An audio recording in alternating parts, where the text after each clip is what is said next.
Welcome to the Greenwood.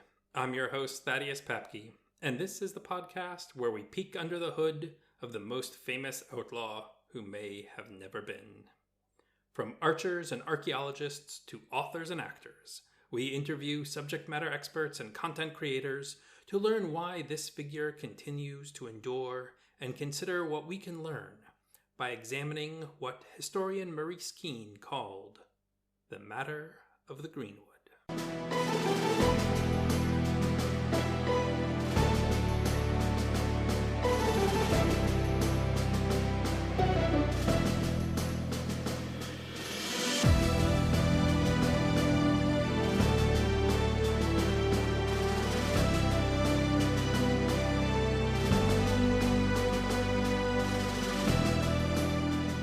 For at least 650 years, we have been telling tales about an outlaw in the forests of medieval England known as Robin Hood.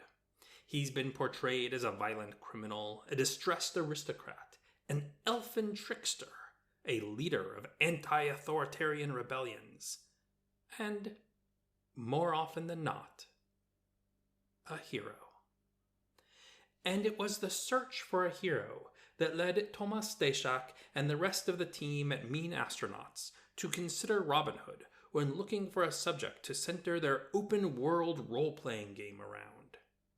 In the brand new computer game, Robin Hood, Sherwood Builders, you take on the role of Robin Hood and develop his skills and go on various quests as you work with the merry men and other allies you make along the way to fight against the oppressive forces allied with the Sheriff of Nottingham. The Builders part of the game title references a base building component, as your band of outlaws get to create and expand upon your base of operations deep within the lushly rendered digital forest of Sherwood. What follows is my interview with Tomasz about how Robin Hood fit the heroic mold that they were looking for.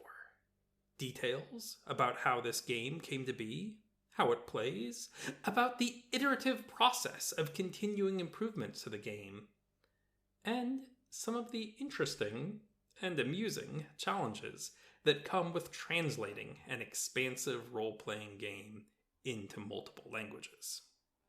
So, string your bow, boot up your gaming rig, as we enter the digital Greenwood with video game creator and translation studies scholar, Tomasz Stajszczak.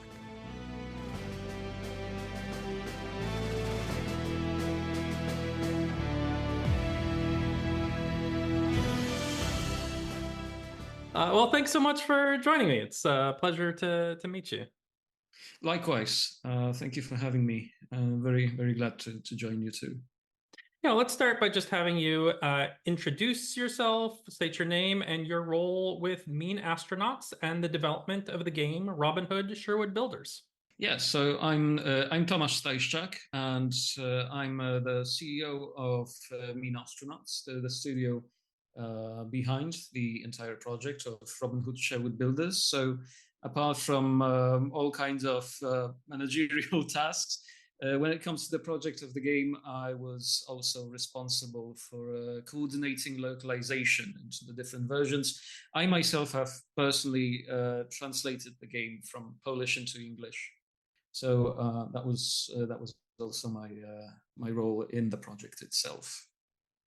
Yeah, so you'll have to excuse me a little bit during this interview, because I don't really come from the world of video games very much. So if I say something that just is kind of nonsensical, just let me know. Feel free to correct me at any point.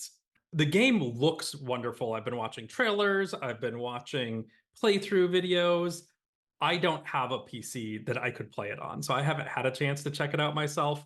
But I would be curious too. It looks really fun. I have in the past played a little bit. I've played like Skyrim and things, and getting to play something that's that kind of immersive open world game, but is specifically Robin Hood themed, sounds brilliant. So I guess the first question that I wanted to ask is, why Robin Hood? What brought Robin Hood to the forefront for you?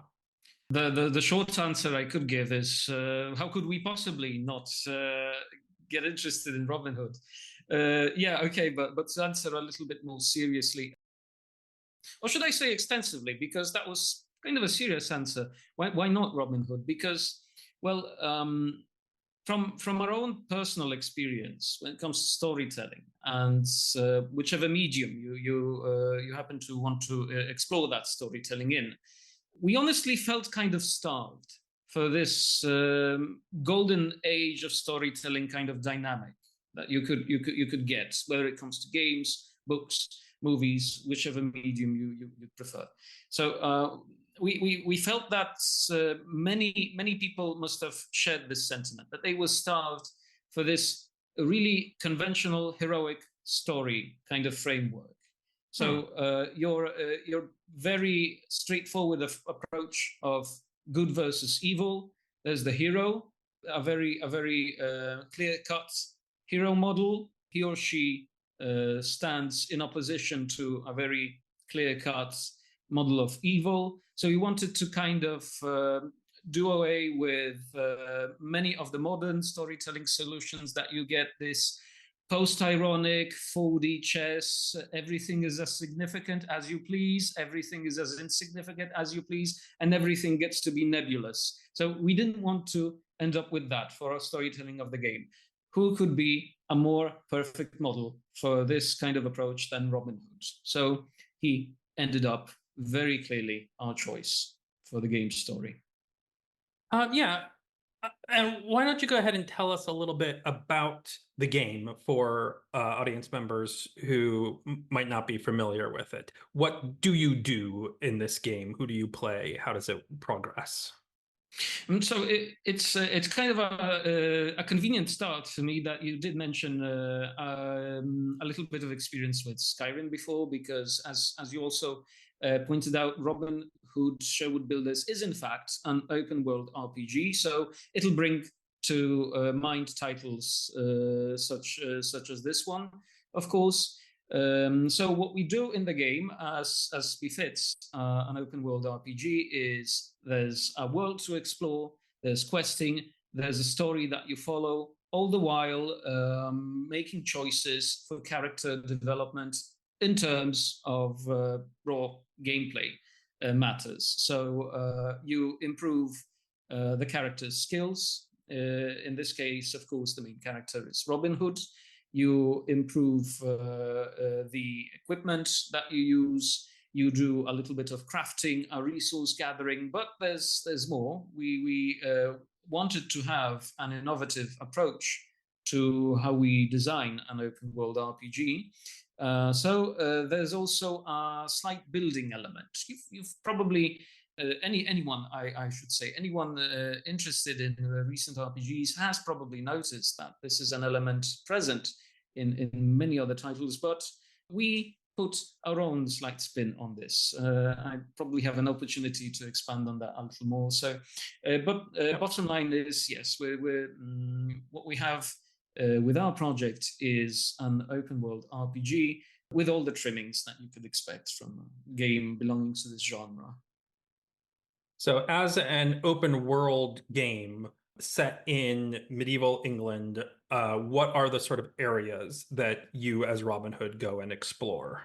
The areas are quite relevant both to the story and the gameplay, since we bring them up, because the game's world is divided into 4 different regions. So in the game, those are dubbed Barnesdale, Peak District, Sherwood Forest, and the Midlands. So as we explore those different regions, we progress through the main story. Robin Hood's goal is, of course, to do away with the tyranny of the cruel sheriff of Nottingham. And in order to do that, he has to rally people to his cause. The common people, also those more influential belonging to the higher circles of medieval England society of the time. So Robin understands that even though he has his closest friends at his side, even though there is great turmoil in the land, he needs to rally people to his cause. And only this way can he and his friends actually vanquish the oppression of the sheriff. So as we progress through those different regions that we mentioned, Robin generates kind of a value, we could call it a resource perhaps, of reputation. Robin gains reputation for the merry man and his cause among people as he assists them through helping them, aiding them while completing quests. And those quests are very diverse in nature and character in the stories that they tell, plenty of happening. So bottom line is that the game world's arrangement is closely tied to the gameplay itself. So you mentioned that you're fighting against the sheriff. He's the ultimate antagonist in the game, is that correct? Indeed, although the sheriff also does not stand alone in his own efforts, in his own cruel ambitions of subjugating the land. He has also rallied certain allies to his cause, dubious in nature, also having their own priorities in taking the sheriff's side. But nonetheless, they do support him, and these factions, these various rather dangerous people, are also an obstacle in Robin's heroic efforts to restore justice to the land.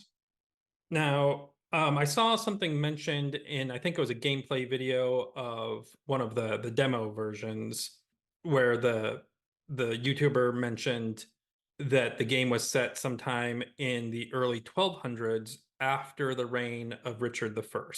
And thanks to Hollywood, it's not traditionally in the older stories, but thanks to Hollywood, we've come to very much associate Robin Hood and Robin Hood's battle against the sheriff occurring during the Third Crusade and during the reign of King Richard. Is that correct, that you've decided to set it slightly after that? And could you tell us why that was the case?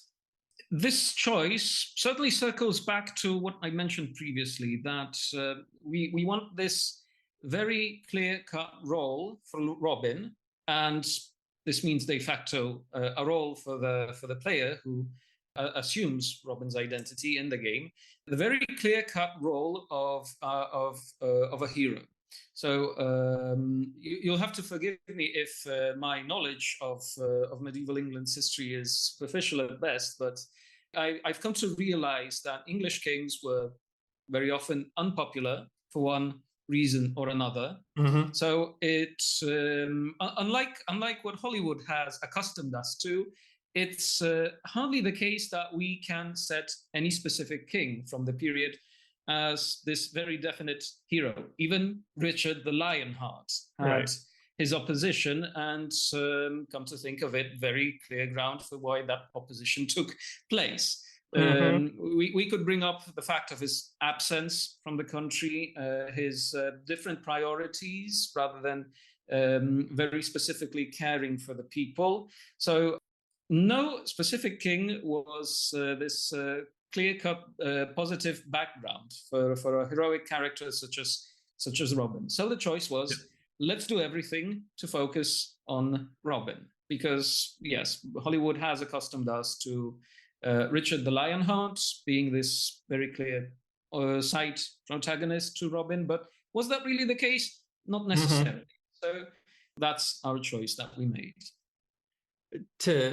Today, the day that we're recording this, March 27th, I believe, is actually the 830th anniversary of Richard breaking the siege at Nottingham when he returned from the Crusade. And it's, this kind of gets played up in a lot of these Robin Hood stories with this rebellion of Prince John. And these were people loyal to Prince John. But it was a rebellion that was happening because he wasn't the most popular king. People don't just go along with John because John is so great. There's definitely problems that Richard had as well.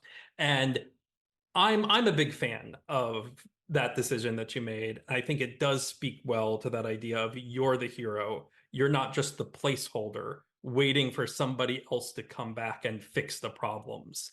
And I think that's one of the problems with a lot of the Hollywood adaptations is, Richard will just come back eventually, and you're just keeping things in place for him. The idea that you really need to do something, you need to be proactive.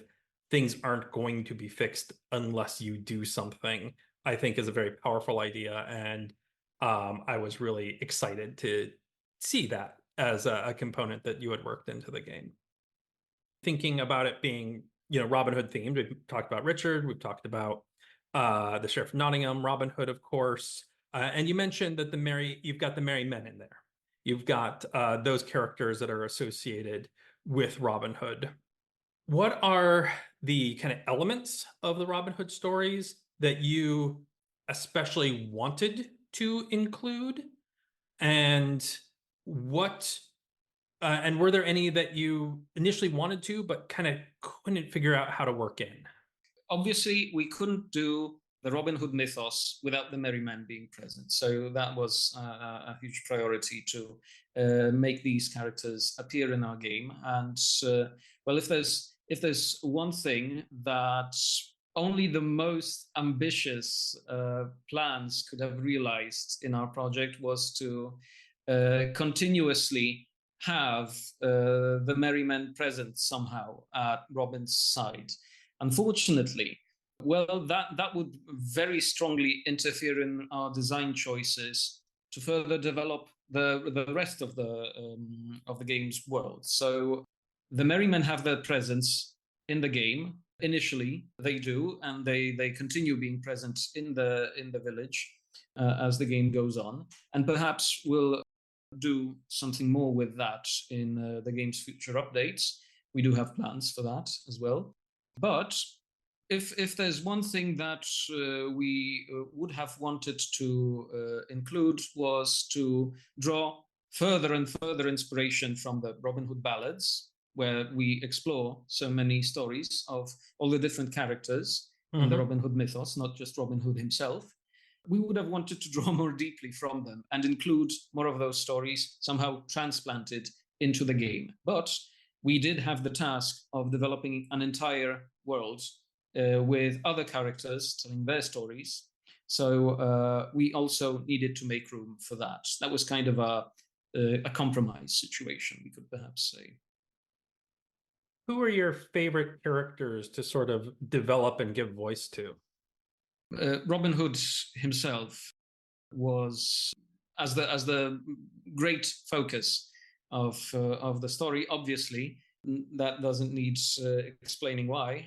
He was definitely a character who received the most attention from us when it comes to different situations. Again, all the other characters, they played their role and found themselves in their specific situations. But it was Robin Hood who had to be kind of posed against various circumstances, sometimes serious, sometimes grave, sometimes rather humorous. And it was a very fun process to explore how, through dialogue, we could have Robin Hood respond to all of these situations. So we ended up with our very custom, I would say, spin on how to portray Robin Hood. And we ended up with a character who tends to be kind of pragmatic in his actions, in his decisions, but at the same time, slightly bit ironic, trying to take everything that's happening with a pinch of salt. So that's where we explored a slightly more humorous side of the main character. Just so as not to spoil too much about the different quest situations that Robin Hood will find himself in, there's quite a variety of them, ranging from gravity to humor to everything in between. Okay, yeah, and that gets to one of the other questions I wanted to ask about those kind of quests and how you bring out the Robin Hood themes that you've talked about there. And it sounds like having some that bring out a little bit of humor that lets you get into the kind of some of the more trickster elements of the character, where he can be very cheeky and fun. But then also, I would assume that you've also got a lot of the quests that work into that heroic narrative that you're building. Yes, indeed. So the quest, it's very accurate to point out all the different paradigms that Robin Hood as a character could assume, ranging from that trickster paradigm to the classic hero to a pragmatic player character. So the quests certainly explore all these different facets in that they also tie in player choice into them. So when it comes to certain quests, the pragmatism of Robin Hood surfaces by how we have to choose whether we play into the trope of take from the rich, give to the poor. The player actually, on many occasions, has the propensity to actually make a choice whether we actually go this give to the poor route, or do we need to be slightly more pragmatic? Is there an urgent need in the village's development, let's say, to make progress? And we'll unfortunately have to keep a little bit more for ourselves. The player gets to make this choice, not without consequence, mind you. So it's a bit of a thing that I'd like to take this occasion to point out. There is a consequence to every choice. Does Robin rush to find every possible person or party in every available region and aid them? Or do we move on and focus on the main story a little bit more? Because the eyes on the prize, we still have the cruel sheriff to overthrow. So do we leave some people behind? Do we rush to actually finish the quest that we started? Or do we object to leaving the lowliest person behind? And like a true hero, do we carefully sweep the entire game's world for everyone to aid? That's the option the player gets to make. That's the choice that they get to make in the course of the game. So I guess a very good way to summarize this would be player choice does play into how Robin Hood is going to act as a character, outside from the scripted dialogues and situations that he'll run into as he explores the world. It seems to me like it's a game where there's a lot of very meaningful choice that occurs. You've got just what you were talking about in terms of your choices regarding your quests and how you progress through them, but then also with that RPG element, you've got these skill trees, and so you can make some meaningful choices in terms of how you develop the character of Robin that you are playing him and what things you want him to become better at. And then also a lot of choice in terms of how you're building up your village within Sherwood, how you're building your secret hideout, and a lot of choice in that regard too. So with all of those choices in mind, one of the questions I wanted to ask you is, when you play the game, how do you like to direct Robin Hood? What are your favorite kind of builds for the character or the village? I myself, with all my experience in RPGs and the way I played them, I like to focus on the damage output of my character. I'm a flesh and blood DPS when it comes to all the different games I play. So naturally, I'm drawn to the parts of the skill tree that improve Robin Hood's combat potential. But there's of course far more in there to explore, and hopefully, the skill trees and the abilities that can be unlocked certainly offer something for every type of player. So it all goes back to the design of that skill tree, where we wanted to, first of all, focus on what are the gameplay premises of the game. So we get to have a stealthy approach. There's crafting involved. There's melee combat, swordsmanship. There could not be a Robin Hood without archery. So right. all of those different facets, on top of some miscellaneous auxiliary skills, passives, are present in the skill tree. So what I like to do is do a little bit of swordsmanship, do a little bit of archery, but just not forget to bring along some buffs and some improvements that will make Robin's character utility slightly improved as well. I think it serves the player well not to underestimate anything and not to disregard any aspect of the tree, even though they are free, of course, to focus on their favorite parts of it. Mm-hmm. So you mentioned that there are special abilities and things that you can unlock. Do you have any favorite examples of some of the special abilities that you can get later in the game? The ones that make you go like, "Oh yes, I've got it. This is cool. Like I love when I can make Robin do X." For all of that, I would definitely recommend every player to keep close track of the training buildings development in the village, because that's where you unlock special attacks. Now, those are the oomph factor of the game, truly. When you unlock the special attacks, you have various conditional moves that Robin Hood can perform. It's all the fireworks of the game. And perhaps this wasn't perhaps the best choice that we made in the design, that they are unlockable skills, because some players felt that there's a little dynamics missing from the combat. They did point that out in criticism, in the various critiques of the game that they offered to us. So we're going to do a little bit of a change with that. We're going to make more of those skills available from the start of the game, and we're rebalancing that slightly. But to specifically go back to the crux of the question, it's the special attacks that truly bring the oomph into the game's combat.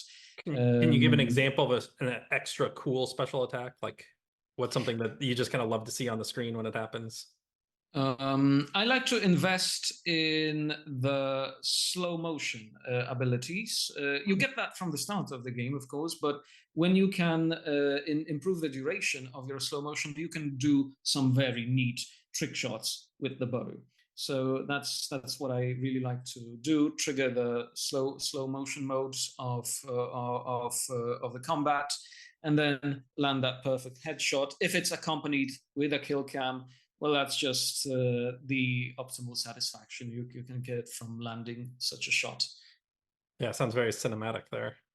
And kind of speaking of being cinematic and a little bit immersive, one of the things that I really noticed in watching the videos of people playing the game is that there's a lot of sort of lush reality you've worked into the Sherwood Forest areas. There's different types of foliage, there's wind, shadows, light coming in from different areas. You very much get that light dappled effect. There's animal noises. There's also a lot of weather effects. That was one of the things that really impressed me, was noticing how sometimes it looked misty, sometimes it was raining. I was hearing people talking about like trying to track down enemy bandits in the rain. One person was commenting on how much they really love just hunting as Robin Hood, being there in the forest, trying to find deer and hunt them down with their bow. So with that kind of in mind, what did you find to be the greatest challenges in making that Sherwood Forest feel as immersive as you wanted it to be? I feel like the way you word this is really spot on, because that was our priority here: to make the forests, to make the environment as immersive as possible, and everything else that stood in the way of accomplishing that was the obstacle to overcome. So basically, the biggest obstacle in accomplishing this immersive environment was the game's optimization. Now, a fun fact about our project is that originally, it's an Unreal Engine project. So originally, it was designed for the Unreal Engine 4 version. Okay. Mid-project, we transferred the whole thing, and I'd perhaps like to stress how much of an endeavor that would be to transfer the project to the new Unreal Engine 5 version of the game, of the engine.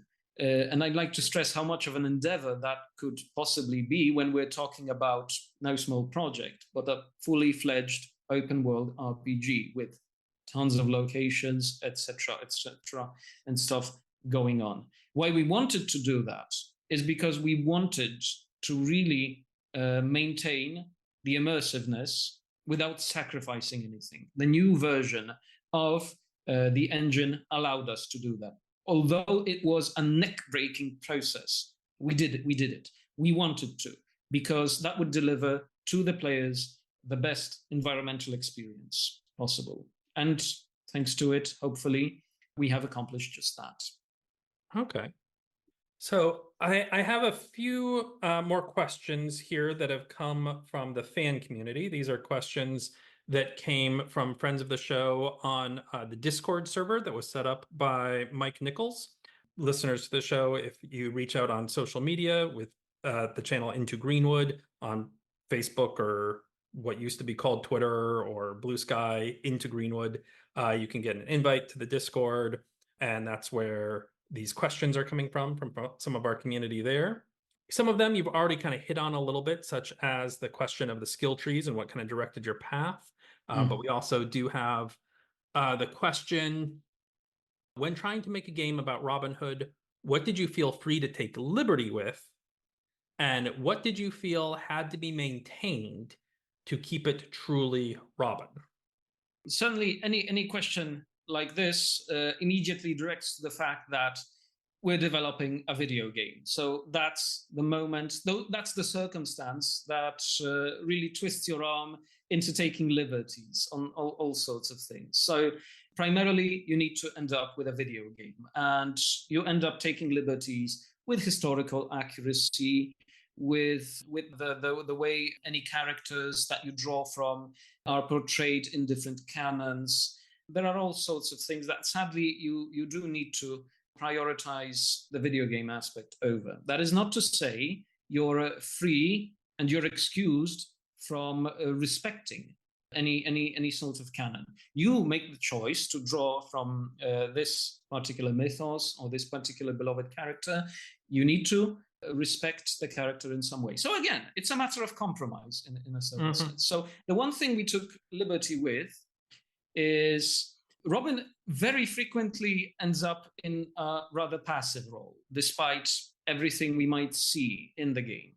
We might say, why do I say that? Robin is the one doing the explorer. He's the hero of the story. He helps people. Well, but he's not exactly at liberty to do that much planning with his endeavors. He explores and he ends up in situations and he needs to respond to them rather than planning heists or setting his sights on this of the crown's warehouses or another place or some noble's estates.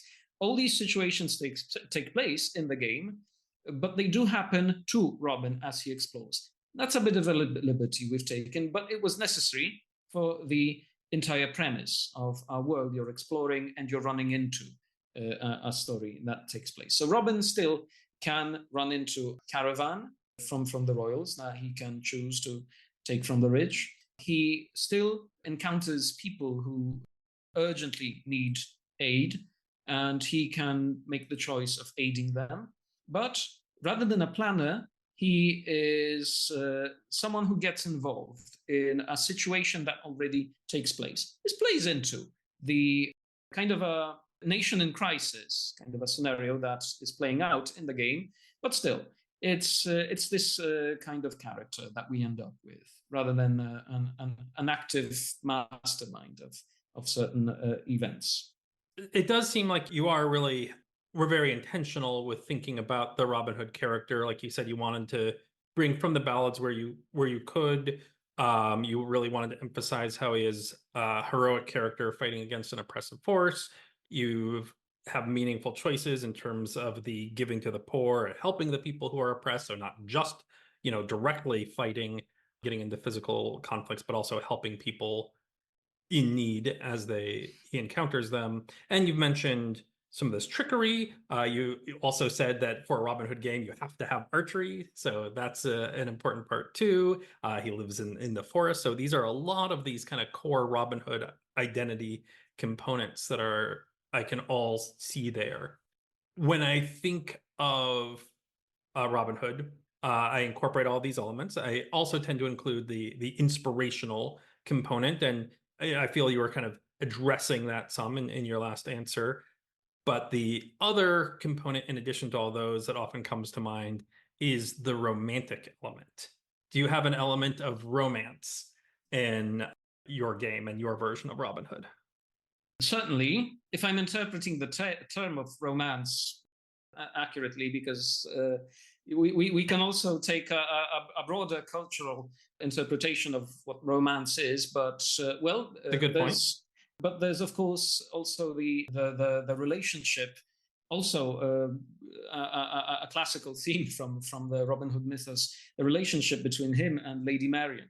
So Lady Marian is another character present in the game, and right from the onset, we stress that there's a certain interest of Robin's in Lady Marian, although she herself is also portrayed as rather a member of the Merry Men, who actively is involved in the development of the village.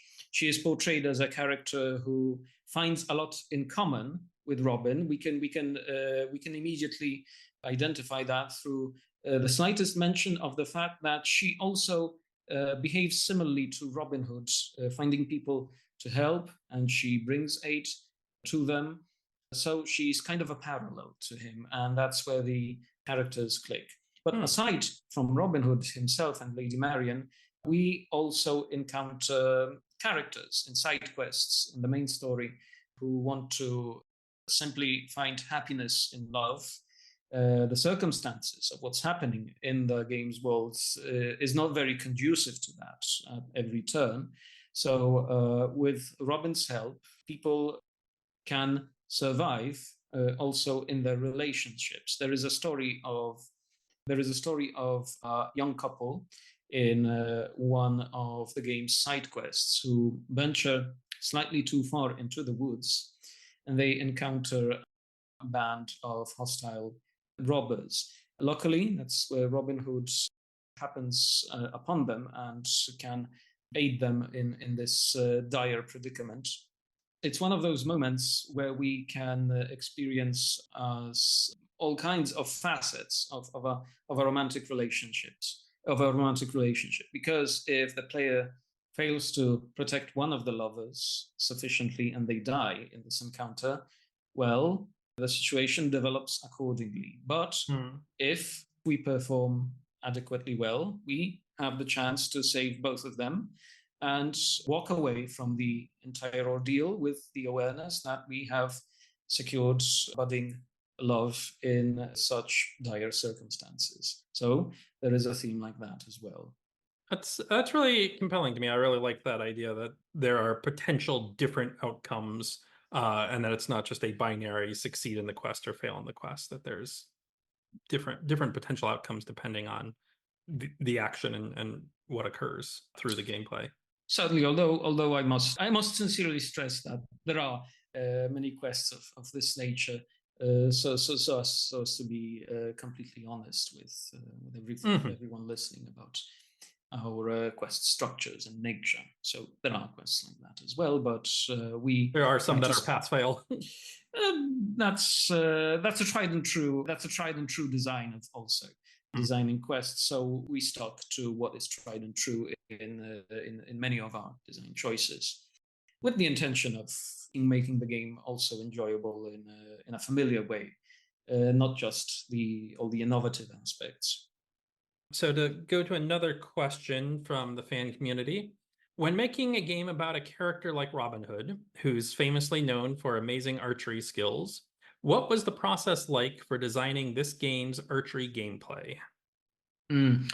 Archery and Robin Hood, a very delicate matter, we could say, in whether we're just telling the story of Robin Hood or portraying him as a game character, because this, again, revisits the matter of compromise and how to approach this in design terms. Namely, Robin did need to start as a kind of a tabula rasa from the start of the game. It's a character that's level 1, and then you progress through developing Robin Hood. So how to handle archery in this case? And we have received some criticism of certain feelings of disappointment that in playing as Robin Hood, why is Robin Hood not the spectacular archer that the stories portray him as? I feel a little bit's got to be on the player too, right? You got to play him and develop your skill tree, and you're right. That's the answer. You can turn him into this character of archery legend that we've come to know him as. We have every opportunity to do that with full focus on archery. Of course, in our premise, in our iteration of Robin Hood, he is fresh veteran of the Crusades, so he's basically a soldier with lordly upbringing, so that's a lot of also combat education for an individual such as him. So already he has certain abilities when it comes to fighting, diverse abilities. So there's the sword and there's the bow and arrow. But if he is now in the role of an outlaw, it's perfectly available to the player to make the choice of turning him into this archer, long range type of an outlaw. It's all the possibility of a build you create, and you're free to focus on making the bow and arrow your primary weapon. In some of the videos I saw, Robin was running around carrying an axe, which sometimes he was using axes for felling trees to get supplies to build the fortress. Can you develop other skills besides sword for melee combat? The sword is the main melee combat implement, the main weapon for that purpose. Going a little too far into possible developments of a character would break with Robin's character too far if we equipped him with a battle axe and clad him in iron plates and everything. Well, that would be going a little bit unlike Robin Hood. So the hatchets, the axes you've observed are mainly the resource gathering implements in this case. So also a bit of a stray from the heroic Robin Hood of legend. In this game, he does woodcutting, mining. Well, kind of unlike, but yes, we wanted to incorporate that as well to make the gameplay more interesting. So there's that. Yeah, a conceit for just being able to have this whole base building component. Indeed. All right, a couple other questions. Most of these are from Ben Curley and Mike Nichols, like I said, on our Discord. What research into Robin Hood mythology did you do to design the look and feel of your Robin Hood characters and their world? And I'll expand that a little bit to be historical research also. What kind of research in general did you really kind of lean on? Well, this would probably be more accurately expanded upon by those on our team who are in fact involved in the research and the story writing aspect of the game's development. But of course, there was research taking place, not only into exploring specific characters as well to reflect them and kind of tie them in to this concept of a game that we're trying to create. So again, how to make them match with the kind of gameplay loop that we want to create, but also the historical circumstances of 12th century England. One of the most curious things I remembered about our research into those circumstances was cuisine, actually, because we have food items. We had some quests related to gourmand characters who naturally made some references to what you could experience as the top tier feasts of the time. So the various dishes that are mentioned in that particular quest, that was a part of our research. But also we wanted to focus on the peoples of presence, either historically or at the time in England, because that played into our design of the factions, to draw not only from the people present there in England, but also those who came from outside of it historically, like the Forest Spirits factions, who had a certain Viking traces in their heritage and their way of being. So there was also that. A lot of research into heraldry, because all those factions needed the right symbolism to reflect who they are. As for Robin Hood himself, the heraldry that he adapts in the course of the game's events, the upside-down chalice, correct me if I'm wrong, but this is an aspect that we turned up during our research, a sign of rebellion, of declaring opposition to authority at the time. If that's correct information, I hope so it is, because we have incorporated that into the game.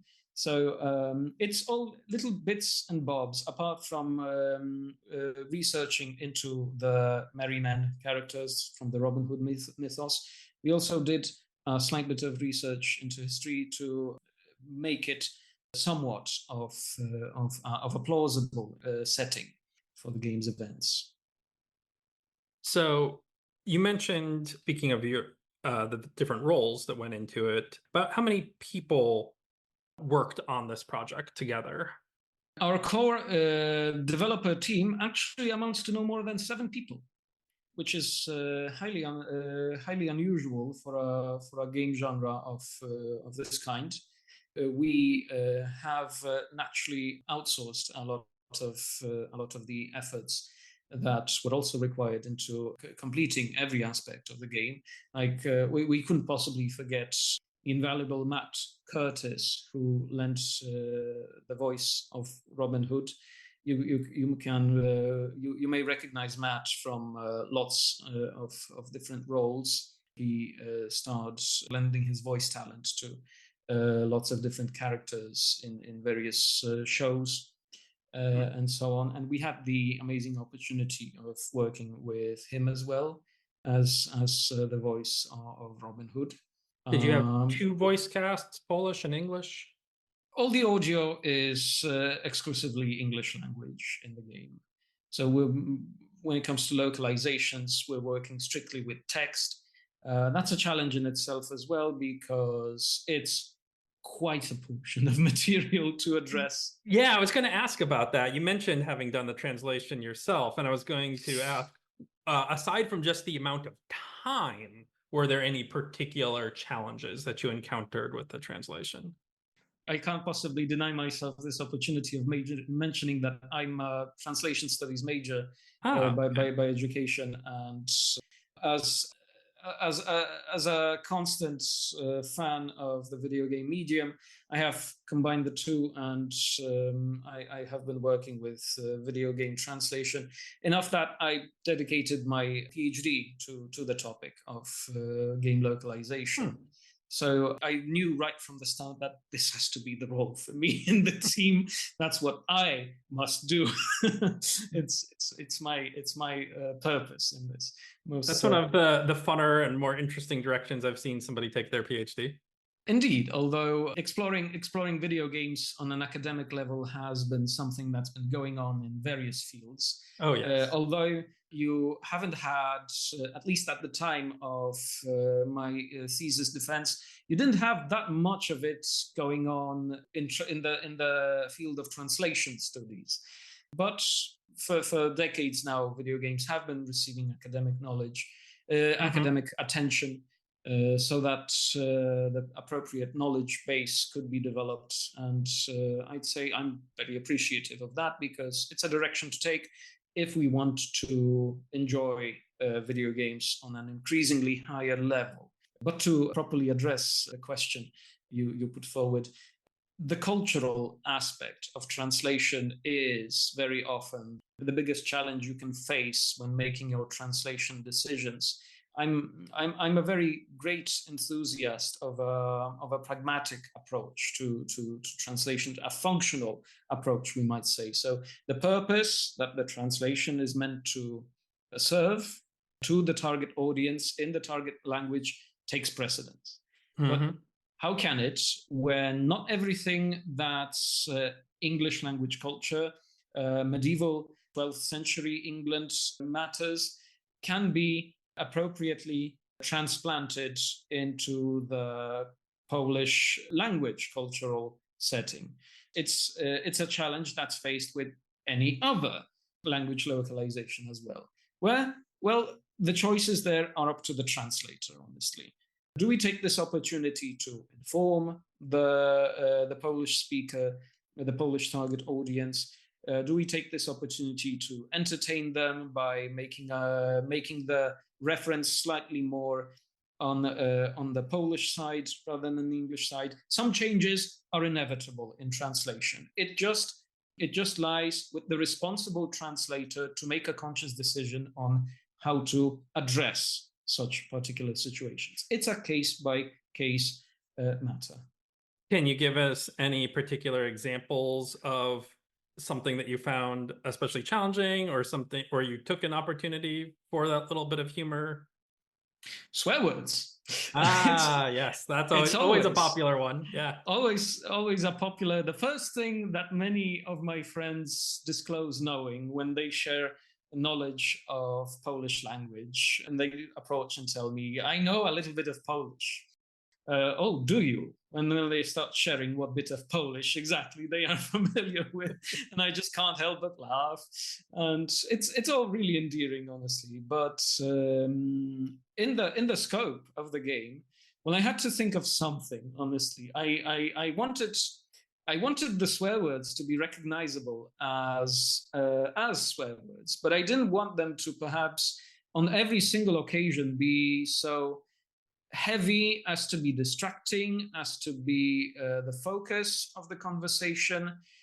I kind of wanted to do at least a little bit of superficial research. What passed as a swear word in 12th century English?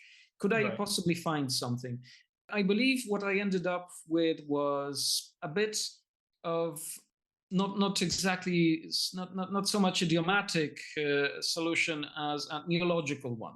So I did kind of ended up making a little bit of stuff up, but I think it played into the role that it was supposed to serve. At least I hope it did in player reception. That's great. Yeah, and it's really, I don't know, heartening and interesting to know that there was a lot of really professional concerted thought that went into this translation effort too. I'm flattered that you see it that way. Thank you. Oh, absolutely. Yeah, no, translation is something that I find a fascinating topic. It's not something I do myself. I'm dabble in a couple languages, but I'm really pretty monolingual. But I'm aware of what a challenging and interesting topic it is. And my hat is off to you for undertaking that. It was quite the tackle to appropriately address all those different text forms that you can find in an open world RPG. And Robin Hood features so much of it, so much dialogue, so many stories to tell, readable elements, not to mention everything that comes into establishing an RPG, all the item descriptions. Well, everything you can fathom, that was on the plate for the translators, myself, and our later associates. How did you get started, if you don't mind my asking, in video games? Both professionally, but also just in terms of your own personal interests. I developed professional relationships with the right people, I suppose, and one thing led to another, and eventually I ended up with this tremendous honor of being a part of the Robin Hood Sherwood Builders project. I got started possibly through the very fundamental thing that is also required in game development, an honest love for the video game medium, and then a determination to progress into video games professionally. I'm not a developer per se, of course. I couldn't create a game if my life depended on it. So a lot of that focus deservingly should go to our team at Mean Astronauts, all my close associates, and dare I say, at this point, of course, friends. They did a spectacular amount of work to bring our projects such as Robin Hood Sherwood Builders to life. So my close association with them, my cooperation with them, that's honestly what brought me to where I am today when it comes to game development. Do you have any really kind of favorite games from your past, the ones that you really look back with the most fondness? I'll start by describing it this way, and I hope we'll find some listeners that will recognize what I'm saying at first. So I'll introduce myself as a taffer through and through. Taffer, okay, I don't know. Taffer. Yeah. And now, I shall expand on what I mean, because taffer is a term that you'll find as a replacement for an expletive in the Thief video game series. It's one of my favorite universes, the story of Garrett, the master thief, and his various exploits and misadventures in the course of the story of the city where he resides. And well, it's just my absolute beloved universe outside of the projects which I'm working on. So that's honestly the game series from my gaming experience past that I look most fondly upon. And it amazes me to see to this day that the original Thief games still have a very vivid community. That's really cool. Yeah, so of course, as I mentioned that, I can't help but mention that I'm also involved in other game projects, and they wouldn't be game projects I'm involved in if they weren't beloved games of mine. Like, for example, a game we're developing with another associated studio, Red Mountain Games. It's called Tactical Squad SWAT Stories, and this is a series which relates to the SWAT series of video games. So this time a simulation of elite special police forces operations. There's also plenty to explore in that. So in this particular case, we all drew as members of that team from a beloved game title, and we wanted to also put our own spin, our own take on this kind of game genre. One last question from the fan community. Are there any particular Robin Hood books, movies, or television shows that you're especially fond of or you find inspirational? We couldn't help but keep coming back to the Prince of Thieves movie during our in our course of developing the game, discussing various aspects of the game. Might sound a little bit hypocritical considering the break with Hollywood that I so proudly championed just tens of minutes ago. But it's just such a strong aspect of pop culture that we thoroughly enjoyed. For the humor aspect, Men in Tights. It's canonic when it comes to setting together Robin Hood with a humorous element. So we couldn't help but also feel strongly about that as well. So I did want to ask about your future projects, and you've mentioned a few there that you're working on with Mean Astronauts and other collaborators. You also mentioned some forthcoming updates with the Robin Hood Sherwood Builders game. Is there anything else you want to mention, whether it's through your future projects or for the future of Sherwood Builders?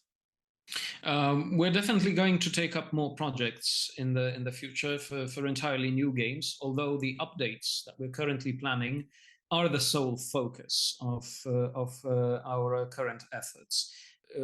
There are still things left to be addressed in the game, and we have our ideas on how to further improve. We also want our games community to know that since we have the opportunity, we also want to add new things to the game.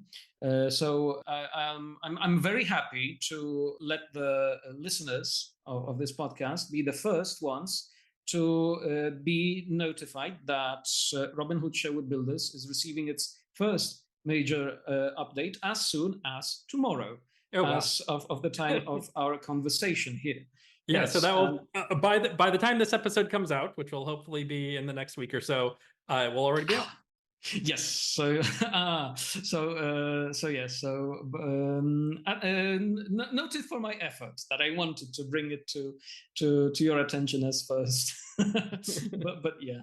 Yes, so in this major update, one of many future ones, we only have a portion of our roadmap published. We have many more plans for new content in the game. We'll get this rebalancing of combat to make it more dynamic from the very start of the game. A few new features like an NPC with whom you can spar in Robin's village to actually practice some combat situations. A new feature of a strong attack. So a means for Robin Hood to break the block of the enemies. plenty of stuff to see. I'd like to encourage everyone playing the game right now to closely follow our Steam page and our social media, because we'll be posting all the patch notes and the differences, the upgrades, the fixes we're introducing into the game in our announcements. So there's plenty for tomorrow. There's plenty for tomorrow, that's the 28th, plenty to come in the future as well. So our current priority, support for Robin Hood's post-release. And if people want to find and play the game, is Steam the best place to find it? Yes, currently the game is available exclusively on Steam, so I'd very much like to invite everyone to check out our Steam page, all the info, the trailers, the screenshots. There's also a Discord server where we're happy to host many active members of our community, where we're happy to address questions and make further announcements for the game. Two best sources for your Robin Hood Sherwood Builders information. All right. Thank you very much. I really appreciate you taking some time out of your day, getting away from doing some translation work or whatever else you have planned for yourself. Oh, believe me, yes. This has been a very enjoyable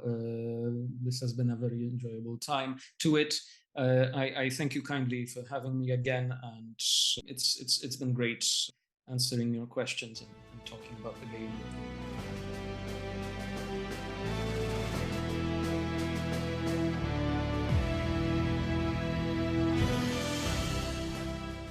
Thanks again to Tomasz for joining me to discuss the new video game Robin Hood Sherwood Builders, available right now on Steam. If you've had a chance to play the game, please reach out to let us know your thoughts. What has been your favorite quest in the game? How is your base in the heart of Sherwood taking shape? You can find us on most of the major social media platforms, including the site formerly known as Twitter, as well as Threads, Blue Sky, Instagram, and Facebook, all with the handle @IntoGreenwood. You can also reach out directly via email with the address intogreenwood@gmail.com. If you'd like to join the Discord community mentioned during the interview, where we source questions, organize watch parties, play games, have a book club, and just generally engage in friendly discussion, then reach out with one of the methods mentioned above to get an invitation. Into the Greenwood is supported by our amazing and generous followers on Patreon. At patreon.com/intogreenwood, you can follow for absolutely free or contribute as little as $1 a month to help pay for our hosting fees.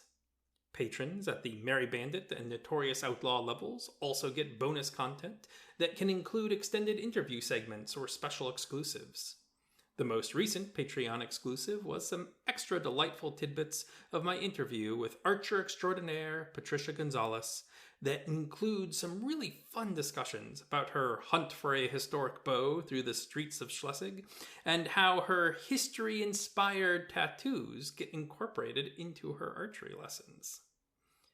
If you're willing to make a small one-time contribution towards keeping Into the Greenwood on the air, we also have an account on buymeacoffee.com/intogreenwood. And since this whole project is inspired by a forest hero who has become associated with charitable work, no matter how much or how little is contributed to keeping this podcast running, a minimum of 10% of all proceeds will be donated to a select charity. At this time, that charity remains Trees, Water, and People, a top-rated charity dedicated to establishing sustainable access to food and clean water for impoverished communities around the world. If you're feeling a bit impoverished yourself, a positive rating or review or just sharing a favorite episode or two would do wonders for helping others to find the show. As a small independent podcast, amid thousands of options out there, it's a real challenge for our little show to break through and gain listeners. So every single rating or share makes a significant impact. Into the Greenwood is produced and edited by me, Thaddeus Papke. Our theme music is by Plastic 3. That's all for now, though. So once again, I find myself wishing safe travels to you, one and all, until our next journey together into the Greenwood.